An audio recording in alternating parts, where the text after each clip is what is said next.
लगातार 3 दिनों से सत्संग भजन के सरिता में हम सब डुबकी लगा रहे हैं।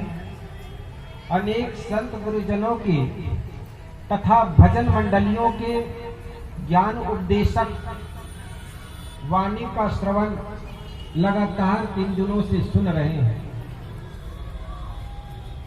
बड़ा ही सौभाग्यशाली हैं हम सब। ये तो जीवन के आपाधापी भागा दौड़ी के इस युग में सद्गुरु संतों को बुला करके, भजन मंडलियों को बुला करके सुंदर भजन सत्संग प्रवचन का कार्यक्रम रखते हैं। निश्चित ही हम सब बड़े सौभाग्यशाली हैं और इसी अवसर पर मैं भी आप लोगों के बीच उपस्थित हूं। देखो, जीवन में स्वर्ग नरक की चर्चा बहुत सी सभाओं में, बहुत से मंचों पर होता है। जीवन में हम स्वर्ग कैसे लाएं, जीवन को स्वर्गमय कैसे बनाएं, इसकी चर्चाएं बहुत कम होती हैं। और सद्गुरु कबीर का ये मंच यही सिखाता है कि हम अपने जीवन को पूर्ण सुखमय कैसे बनाएं, परिवार को सुखमय कैसे बनाएं, अपने घर को स्वर्गमय कैसे बनाएं।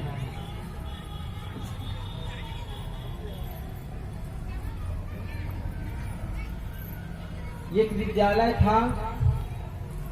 विद्यालय में एक मास्टर बच्चों को पढ़ा रहे थे। पढ़ाते पढ़ाते मास्टर ने बच्चों से स्वर्ग और नरक के बारे में बताना शुरू किया कि स्वर्ग में जाओगे तुम्हें सुख मिलेगा, सुंदर सुंदर चीजें मिलेंगी, सुख के जितने भी चीजें हैं, वैभव है, वो सब तुम्हें स्वर्ग में मिलेगा। उसके बाद मास्टर जी ने नरक के बारे में बताना शुरू किया कि नरक में जाओगे पापी लोग रहेंगे, किसी को आरे से फाड़े जा रहे हैं, किसी को उबलते तेल में डाले जा रहे हैं। जो भी नरक के तकलीफ थे वो सारे तकलीफ के बारे में जिक्र कर रहे थे, चर्चा कर रहे थे। बच्चों को इसने बताने के बाद बच्चों से पूछना शुरू किया, मेरे बच्चों तुम लोग जाना कहाँ चाहोगे? तुम लोग स्वर्ग जाना चाहते हो कि नरक जाना चाहते हो? और जो स्वर्ग जाना चाहते हैं वे लोग खड़े हो जाएं। जितने भी विद्यालय में लड़के थे सभी लड़के खड़े हो गए, क्योंकि हर आदमी को सुख चाहिए, हर आदमी को शांति चाहिए, सब आदमी को स्वर्ग चाहिए। तो वहां के सारे बच्चे खड़े हो गए। तो मास्टर ने सोचा ये सारे लड़के स्वर्ग जाना चाहते हैं, लेकिन पीछे का एक जो लड़का बैठा हुआ था वो खड़ा नहीं हुआ। तो मास्टर ने सोचा ये लड़का को बात समझ में आई नहीं। तो मास्टर ने जो लड़के स्वर्ग जाना चाहते हैं उन लोगों को बैठाने के बाद अब कहा कि जो नरक जाना चाहते हैं वे लोग खड़े हो जाएं। तो नरक आखिर कौन जाना चाहेंगे? लेकिन जो लड़का स्वर्ग के लिए खड़ा नहीं हुआ वो नरक के लिए भी खड़ा नहीं हुआ। तो मास्टर को आश्चर्य हुआ, ये लड़का न तो स्वर्ग के लिए खड़ा हुआ न नरक के लिए खड़ा हुआ, आखिर जाना कहाँ चाहता है? शायद इनको बात समझ में आई नहीं। मास्टर ने पास में बुलाया और पास में बुला करके पूछा, बेटा न तू स्वर्ग जाना चाहता है न नरक जाना चाहता, आखिर कहाँ जाना चाहता? तो लड़का ने बड़ा अच्छा उत्तर दिया, गौर से सुनिएगा। मास्टर ने पूछा, बेटा न तू स्वर्ग जाना चाहता है न नरक जाना चाहता, आखिर जाना कहाँ चाहता है? तो लड़का ने कहा, गुरुजी न मैं स्वर्ग जाना चाहता हूँ न नरक जाना चाहता हूँ, मेरी माँ कही है बेटा स्कूल से सीधा घर आना, इसलिए घर जाना चाहता हूँ। जिंदगी में और कहीं जाना पाओ कोई बात नहीं, लेकिन सत्संग में आना। जिस प्रकार माँ की गोदी में बच्चे जब जाता है तो उनको स्वर्ग जैसा लगता है, सुख का अनुभव होता है, ऐसा ही जब सत्संग में आएंगे तो आपको स्वर्ग का सुख मिलेगा। इसलिए हमारे संत कहते हैं, सत्संग की गंगा बहती है गुरुदेव तुम्हारे चरणों में। सद्गुरु संतों के चरणों में सत्संग की गंगा बहती है और इस सत्संग सरिता में जो भी डुबकी लगा लेते हैं उनके पाप धुल जाते हैं। यूं तो कहा जाता है प्रयागराज जहां पर 3 पवित्र नदियों का संगम है, गंगोत्री, जमुनोत्री, यमुना इत्यादि 3 नदियों का संगम है, गंगा, जमुना और सरस्वती। और ये मान्यता है, लोक धारणाएं हैं कि उस प्रयागराज, इलाहाबाद, त्रिवेणी का संगम में जो व्यक्ति डुबकी लगा लेता है उनके जीवन के सारे पाप धुल जाते हैं। लेकिन मैं कहता हूँ उस नदी में जाने वाले व्यक्ति के पाप धुले या न धुले, साहब के मोबाइल एक बार घुमा देना रिकॉर्डिंग। लेकिन इस सत्संग गंगा में आकर के जो आदमी डुबकी लगा लेता है सदगुरु कबीर के इस त्रिवेणी में, निश्चित मानिए उनका पाप धुल जाएंगे। कर्म, भक्ति और ज्ञान रूपी गंगा में जो भी व्यक्ति डुबकी लगाएंगे निश्चित वो आदमी पापों से, तापों से मुक्त हो जाएंगे। और इसी के लिए ये सत्संग का अवसर है, सत्संग की सभा है, जहां पर अनेक संत गुरु संत आकर के अपने ज्ञान गंगा से हम सबको अपलावित कराए, स्नान कराए। आज मुझे भी ये अवसर सुंदर सत्संग का मिला। मैं भी कुछ प्रयास करूं, जीवन के कुछ अमूलचूल बातें, कुछ बातें आपके जीवन के लिए उपयोगी हो जाए और उस बात को जीवन में आचरित करना, घर में जाकर निश्चित उनको एक प्रयोग करना। आज हम देखते हैं इस भौतिक युग में पढ़ लिख करके आदमी एजुकेटेड हो जाते हैं, बच्चे पढ़ लिख के शिक्षित हो जाते हैं, बूढ़े माँ बाप की उपेक्षाएं बढ़ती चली जा रही है। पिता बूढ़े हो गए, माँ बूढ़ी हो गई, तो लोग सोचते हैं अब तो ये बूढ़े हो गए, आए दिन सेवा की बातें भी कम होती चली जा रही है। लेकिन जिस घर में बूढ़ी माँ हो, बूढ़े पिता हो, समझना उस घर का सौभाग्य है। और जिस दिन से बूढ़े माँ बाप के छत्र छाया आपके घर से हट जाए, उस दिन समझना आपके घर में दुर्भाग्य आ गए। देखो आजकल हर माँ बाप अपने बेटे को पढ़ा लिखाकर, बेटी को पढ़ा लिखाकर शिक्षित तो जरूर करना चाहते हैं, एजुकेटेड तो करना चाहते हैं, और एजुकेटेड करके पढ़ा लिखा करके अपने बेटे को, बेटियों को एटीएम मशीन बनाना चाहते हैं, पैसे कमाने की मशीन। बेटा जब पैसे कमा लेंगे, बेटियां जब पैसे कमा लेंगी, तो क्या पैसा से सुख मिलेगा? पैसा से तो आप चीज खरीद सकते हैं, सुंदर मकान खरीद सकते हैं, सुंदर बेड खरीद सकते हैं। जरा सोचो उस पैसे से क्या नींद भी खरीद सकते हो? पैसे से आप मकान खरीद सकते हैं, तो जरा सोचो पैसे से क्या सुख भी खरीदा जा सकता है? जो आदमी जिसका महत्ता को समझता है वही अपने बेटा को देना चाहता है। हर आदमी आज शिक्षा की महत्ता को समझा है, इसलिए बेटा को पढ़ाता है, बेटियों को पढ़ाता है। पढ़ लिख करके बेटा नौकरी पा लेता है, पैसा खूब कमाता है, लेकिन दूसरी तरफ संस्कार में जीरो होता चला गया है। संस्कार उनके जीवन में आया नहीं, तो केवल पैसे से क्या होगा? एक राजस्थान की घटना है, आप लोगों को सुनाऊं। एक बूढ़ी माँ थी, वो टीचर थी। बूढ़ी माँ अपने बेटा को खूब पढ़ाई और बेटा भी पढ़ लिख करके डॉक्टर हो गया। धीरे धीरे माँ रिटायर हो गई, घर में रहने लगी, पैसे की कोई कमी नहीं थी। बेटा भी पढ़ लिख करके नौकरी उनकी लग गई और नौकरी लगने पर बेटा को भी काफी पैसा मिला। वेतन के माध्यम से उनको काफी पैसा मिलता, घर में किसी चीज की कमी नहीं थी। बेटा की शादी हो गई, एक सुंदर बहू आई। एक दिन क्या हुआ, माता जी को अचानक अटैक आ गया और अटैक के साथ साथ उनको फालिश मार गया, जिसको आप लकवा कहते हो। वो माता जी को लकवा मार गया। माता जी को लकवा जब मार गया ना, तो बिस्तर में ही पड़ी रहती, नित्य क्रियाक्रम मैल त्याग भी खाट में ही करती। बेटा रोज सेवा करता। लेकिन एक दिन क्या हुआ, 2 महीना बीतते बीतते बेटा भी थक गया। देखो वो माँ थकी नहीं, जब 9 महीने अपने कोख में रखी, लेकिन बेटा 2 महीने माँ बिस्तर में पड़ी रही तो बेटा भी थक जाता। ठंडी का दिन था, माँ बिस्तर में पड़ी ही रही। एक दिन बेटा गोदी में उठाता है। माँ बड़ी खुश हुई, देखो मेरा बेटा मुझे कितना प्यार करता है। आप भी जरा कल्पना करो, आपके जीवन में ऐसी स्थिति ना आए, लेकिन कदापि ऐसा हो, आप पूरे दिन भर बिस्तर में पड़े रहे और बेटा कभी गोद में उठाए, आपको कितनी खुशी होगी। उस बूढ़ी माँ को भी बड़ी खुशी हुई, देखो मेरा बेटा कितना प्यार कर रहा है, प्रेम करता है। बेटा उठा करके सीढ़ी की ओर ले जाना शुरू किया।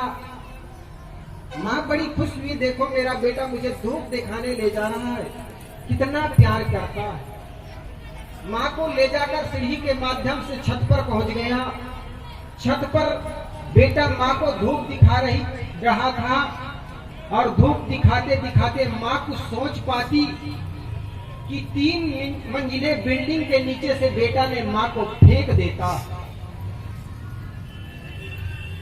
जरा सोचो, 3 मंजिली बिल्डिंग कितनी ऊंची होती, वहां से जब बेटा फेंका तो गिरते ही माँ तो मर गई। माँ मर गई। दूसरे दिन लोगों को यही खबर पता चला कि माँ मर गई, गिर गई होगी छत से।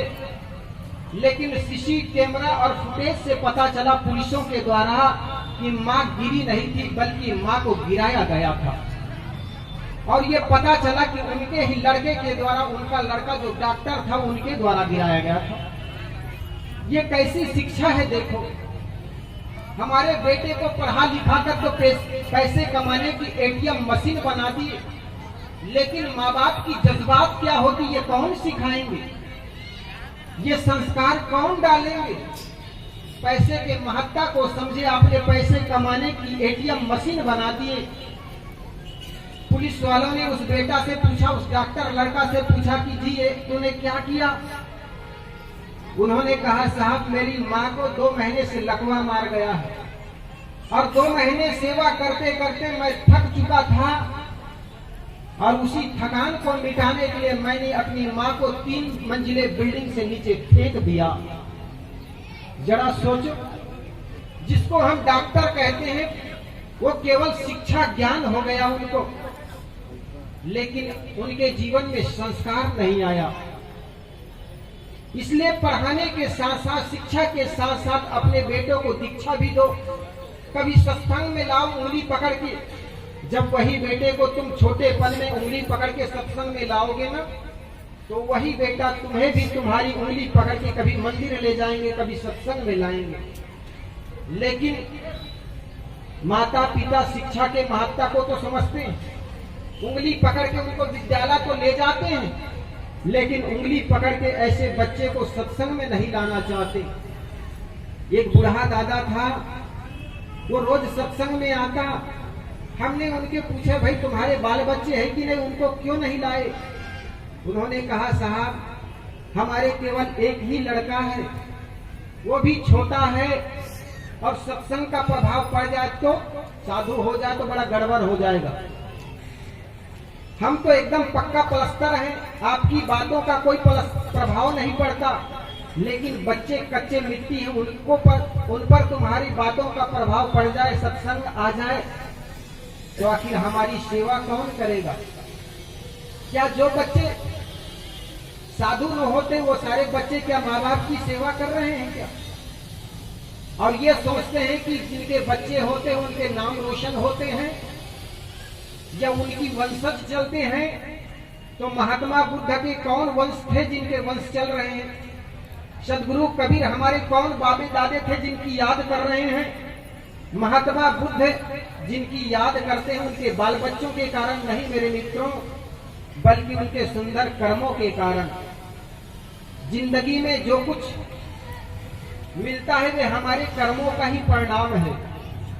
इसलिए ऐसा मत सोचना कि हमारे दीपक कुल के दीपक जो होते हैं वही हमारे नाम रोशन करेंगे, बल्कि वो कुल दीपक कभी कभी कुल अंगार भी बन जाते हैं। इसलिए अपने कुल दीपक को भी सत्संग में लाओ, अपने बेटा को भी सत्संग में लाओ, ताकि उनके जीवन में संत गुरुजनों के सानिध्य में बैठ करके सत्संग चढ़े। और जिस व्यक्ति का सत्संग का रंग चढ़ता है ना, उसका जीवन धन्य हो जाता है। आज जिस गुरु संतों के चरणों में आप नतमस्तक होते हैं, वो गुरु संत भी किसी माँ का लाल है। इसलिए आप अपने बच्चों को संत न बना पाओ कोई बात नहीं, बल्कि सत्संग में आकर सुंदर इंसान जरूर बनाना। और ये सत्संग इंसान बनाने की एक जगह है। मानव को जैसा रंग मिले, कपड़े को जैसा रंग मिले, मानव को जैसा संग मिले, कपड़े को जैसा रंग मिले, वह उसी रंग में रंगता है, जीवन का कण कण खिलता है। जीवन में बच्चा छोटा हो चाहे कुछ भी रंग चढ़ा दो। जिस प्रकार एक सफेद कपड़ा होता है, सफेद कपड़ा पर सब रंग चढ़ जाता है, लेकिन क्या काली कमरी पर भी कोई रंग चढ़ा पाओगे? ये बचपना का जो जीवन है वो सुंदर सफेद कपड़ा है। बच्चों को चाहे आप महावीर बुद्ध कबीर बना सकते हैं, ये माताओं का सबसे बड़ा दायित्व है। देखो, एक माँ अगर कुछ खाती है तो बच्चों पर प्रभाव पड़ता है। माँ का खाना, माँ का पीना और माँ का हर एक्टिविटी बच्चों को जन्म जब देती है तो बच्चे वैसे ही हो जाती है। और हमारी माताएं एक गाली देती है, आप लोगों को शायद कह दूं, उसमें बड़ा मनोवैज्ञानिक छुपा हुआ बड़ा रहस्य छुपा हुआ है। भले वो माँ नहीं जानती मैं ये क्या कह रही हूं, लेकिन उसमें भी बड़े मनोवैज्ञानिक बातें छुपी हुई है। क्योंकि माँ जो खाती है उसी से बच्चे का निर्माण होता है। जब दादी अपने पोता को खिलाते खिलाते पोता भी उछल कूद करते करते बड़े हैरान करता है, नाती जब इधर उधर उछल कूद करता है, माँ दादी को हैरान कर जाता है, तो दादी उनको एक गाली देती है, तो दाई का खा के भी आए हैं, ये शब्द कहती है माताएं। तो वो दादी भी जानती है कि जो बहू खाई है उसी से ये बेटा का निर्माण हुआ।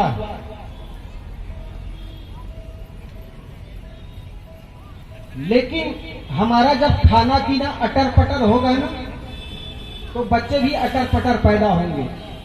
इसलिए माँ का खाना, माँ का पीना बच्चे को वैसा बनाना होता।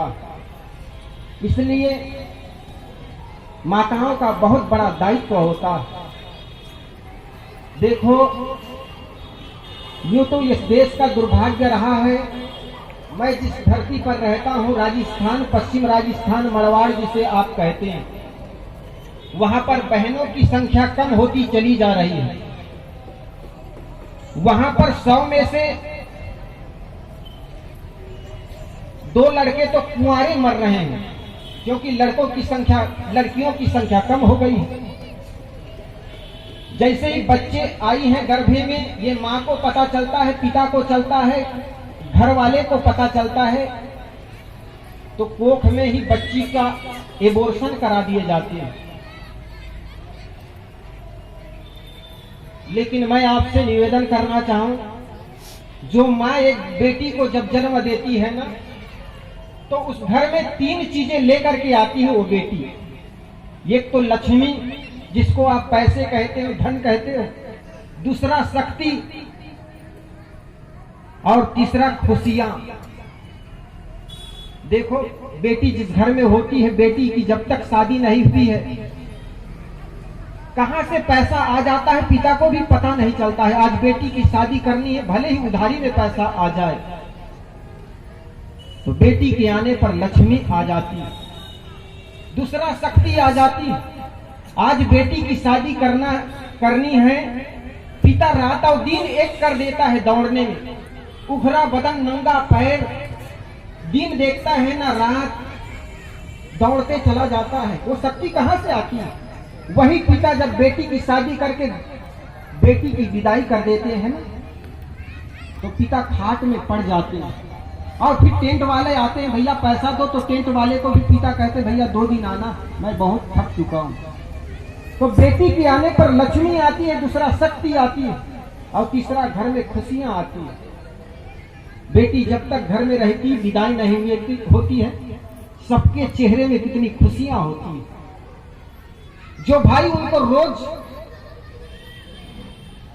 गालियां देता, वो भाई भी आज अगर बहन की विदाई होती है ना, तो भाई रोता है फुट फुट करके। उस भाई से पूछो, रे कल तक तो तुम रोज ठोक देते थे, थापड़ मार देते थे, आज वही बहन की जब विदाई हो रही, सबसे ज्यादा तू रो रहा है, कारण क्या है? तो भाई कहता है, भैया गलती मुझसे ही होती थी, लेकिन जब भी मारता था ना मैं बहन को, मारने के बाद भी जब शाम को लौट के आता तो मेरी बहन मुझे रोटी बहन ही देती थी, और जब तक मैं खा नहीं लेता ना, तो बहन भी खाती नहीं, भाई खाएंगे तब खाऊंगी। तो वो बहन आज से जा रही है, इसीलिए मेरे आंखों में आंसू आ रहे हैं। पिता और बेटी का जो रिश्ता है मित्रों, बड़ा अद्भुत, निस्वार्थ।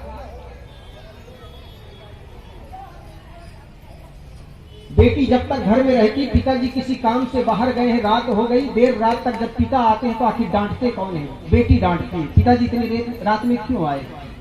और वही पिता जब धूप से कहीं से आते हैं तो हाथ में पानी लेकर के भी बेटी खड़ी हो जाती है। बड़ा निस्वार्थ प्रेम, बड़ा अद्भुत प्रेम।